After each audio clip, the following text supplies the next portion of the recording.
So in this case, in the bailment, we have benefits for both the bailer and the bailee. The other kind of the bailment is a bailment that only benefits the bailer.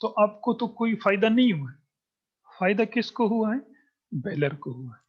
مطلب without any payment bailor نے گاڑی کھڑی کی اور ابھی جو ہے آپ سے گاڑی انہوں نے واپس کلیکٹ کی, تو آپ کو کوئی فائدہ نہیں ہوا. دس از the second kind of the bailment. The third kind form of the bailment, a bailment that only benefits the bailee. یہ کون سی قسم ہے؟ یہ وہ قسم ہے جس میں صرف اور صرف بیلی کو فائدہ ہوتا ہے, بیلر کو فائدہ نہیں ہوتا ہے. ٹھیک ہے. A common example of this would be checking out a book or movie from the library. You would be the belly in this situation because you would be taking the book or movie. The library, who is the bailer, would receive no benefit from loaning out the book, but would still expect it to be returned at the end of the rental period. دیکھیے اس قسم کے bailment میں جس میں صرف اور صرف فائدہ بیلی کو پہنچتا ہے, اس کا انہوں نے آسان سا اگزامپل دیا کہ آپ لائبریری جاتے ایک بک ان سے کلیکٹ کرتے ہیں اور وہ بک پڑھتے ہیں. ٹھیک ہے. اس کیس میں بیلی کون ہے اور بیلر کون ہے؟ بیلر جو ہے وہ شخص ہیں یا لائبریرین ہے جنہوں نے آپ کو بک دی ہے, اور بیلی وہ اسٹوڈنٹ ہیں یا جو کوئی بھی شخص ہو جنہوں نے وہ بک لے لیا ہے اور وہ اسٹڈی کی ہے. تو فائدہ اس میں کس کو ہوا؟ صرف اور صرف بیلی کو ہوا. بیلر کو آپ نے نہ کوئی پیمنٹ کی ہے نہ کچھ اور چیز دی ہے. So this is the third form of the bailment. اس میں یہ بھی ہے کہ جس طرح بھی انہوں نے مووی کی اگزامپل دی, آپ ابھی فار ایگزامپل لائبریری میں موویز بھی بعض بڑی بڑی لائبریریز میں جو کہ مطلب انفارمیٹیو ٹائپ موویز ہوتی ہیں, ان کی سی ڈیز اور یہ پڑے ہوتے ہیں, تو وہ آپ کلیکٹ کر سکتے ہیں اور اس کو دیکھ سکتے ہیں. تو اس کیس میں لائبریرین جو ہے وہ بیلر ہیں, انہوں نے آپ کو دے دی, آپ نے فائدہ اس سے اٹھایا. تو فائدہ صرف اور صرف ہوا کن کا؟ بیلی کا. So this was the third form of the bailment. Moving forward, what are the duties of the bailer? مطلب بیلر وہ شخص, I'm going to repeat it, وہ شخص جو ایسٹ دے دیتا ہے اس کو بیلر بولتے ہیں. What are the different duties of the bailer? The first one is to disclose faults. دیکھیں جس طرح میں نے پہلے اگزامپل دیا تھا, اگر آپ نے کسی میکینک کو اپنے گاڑی آپ نے چھوڑی ہے, اس کیس میں آپ نے فالٹس آئیڈینٹیفائی کرنے. ٹھیک ہے. یہ آپ کی ڈیوٹی ہے کہ جب آپ نے گاڑی ان کو دینی ہے ان کو بتانا ہے کہ اس میں کیا کیا فالٹس ہیں. This is your duty. ٹھیک ہے. دوسری ڈیوٹی کیا ہے؟ Duty to repay bailee's expenses.